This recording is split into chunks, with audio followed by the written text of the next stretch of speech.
Emma was tired. Very, very tired. She had been working as a nurse for 12 hours. Her feet hurt. Her back hurt. Everything hurt. But she loved helping people. That was why she became a nurse.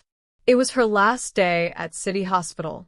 Tomorrow, she would start a new job at a small hospital in her hometown. She wanted to be closer to her sick mother. Emma's mother had been alone for too long. The hospital was quiet at night. Most patients were sleeping. Emma walked down the long, white hallway. She needed to check on Mr. Johnson in room 304. He was an old man who could not sleep well. Emma was so tired that she could not think clearly. She opened the door to room 306 instead of room 304. The room was dark. She walked in quietly. "Mr. Johnson," she whispered. "Are you awake?"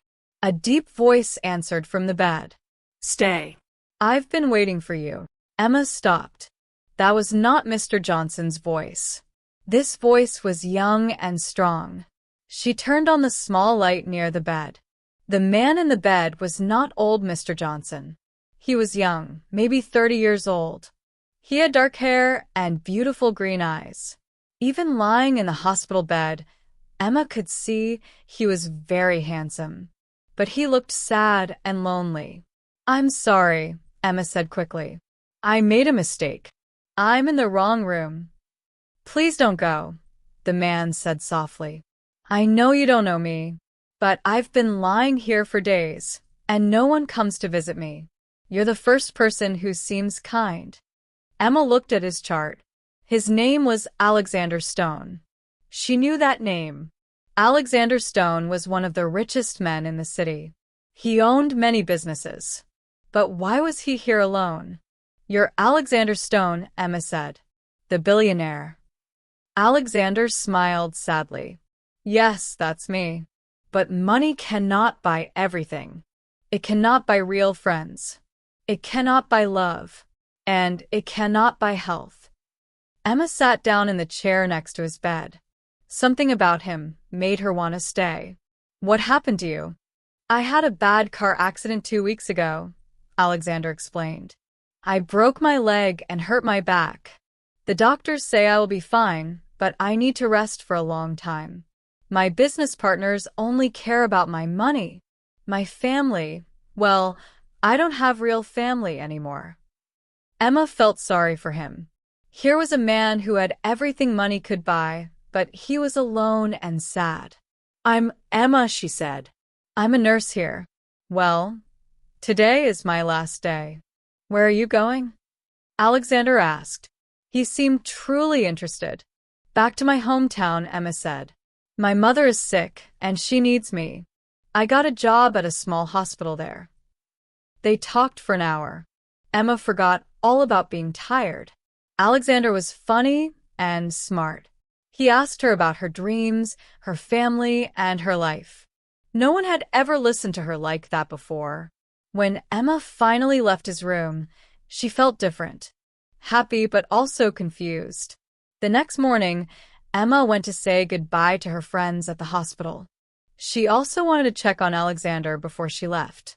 But when she went to room 306, it was empty. "Where is Mr. Stone?" she asked another nurse. "He left this morning," the nurse said. "He paid his bill and went home." He seemed much happier than when he came in. Emma felt disappointed. She had hoped to say goodbye to him. Emma drove to her hometown that afternoon. It was a small town called Riverside. Everyone knew everyone. The hospital was tiny compared to City Hospital, but Emma liked it. The people were friendly, and she could walk to work. Her mother, Linda, was happy to see her. "I missed you so much, Emma," her mother said, hugging her tight. Emma's mother had cancer.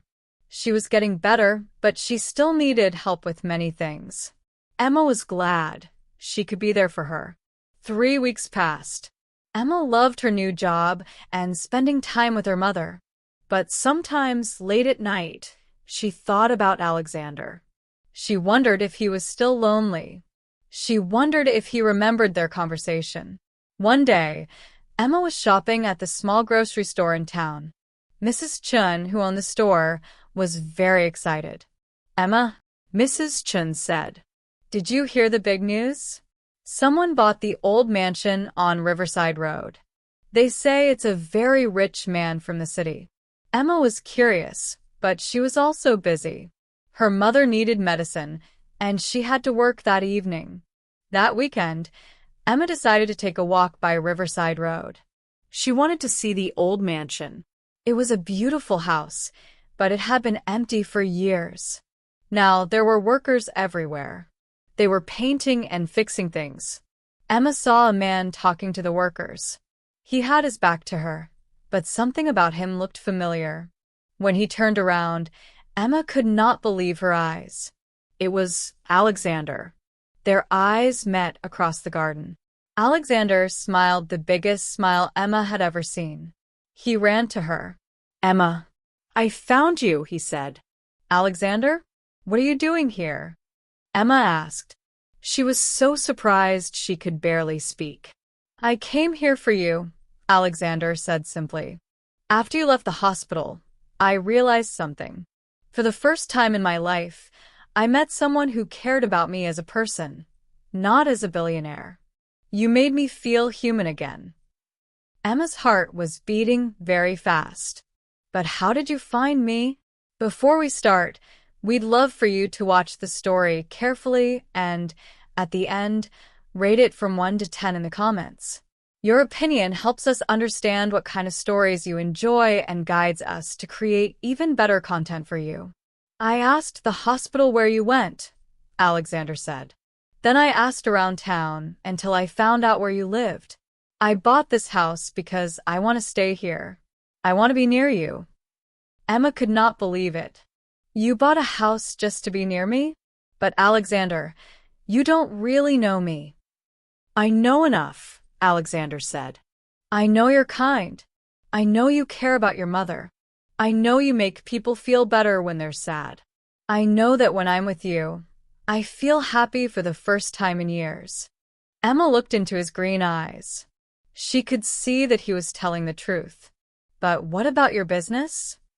Emma asked. "What about your life in the city?" "I can work from anywhere now," Alexander said.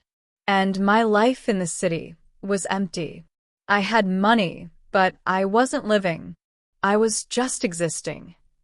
Over the next few months, Alexander became part of the community. He helped fix the old school. He gave money to help the hospital buy new equipment. But most importantly, he spent time with Emma and her mother.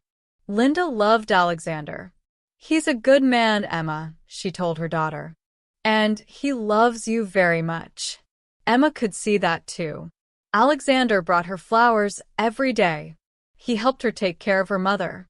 He listened to her stories about work. He made her laugh when she was tired.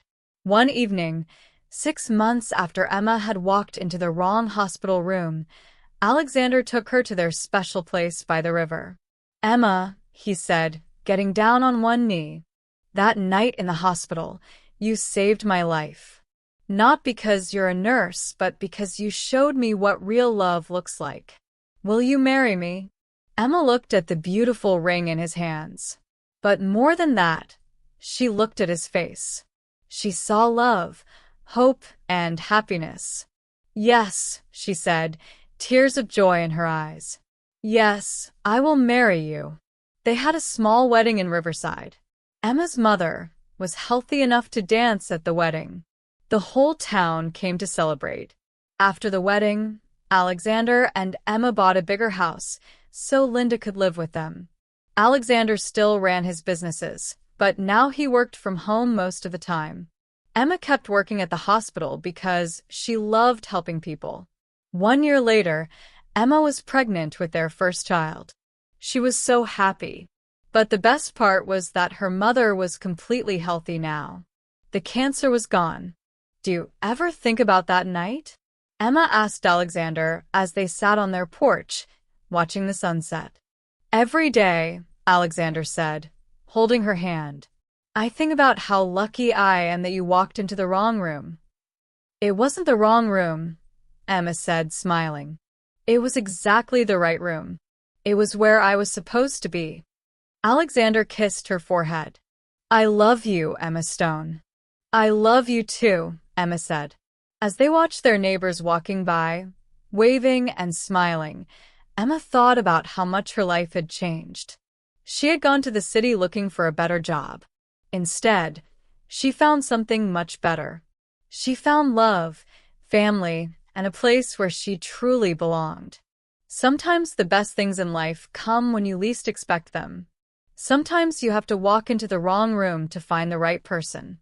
And sometimes, love finds you when you're just trying to help someone else. Emma learned that true love isn't about money or big houses or expensive gifts. True love is about caring for each other, being there in good times and bad times, and making each other better people. The little town of Riverside became their forever home. And the hospital room mistake became their favorite story to tell their children and grandchildren.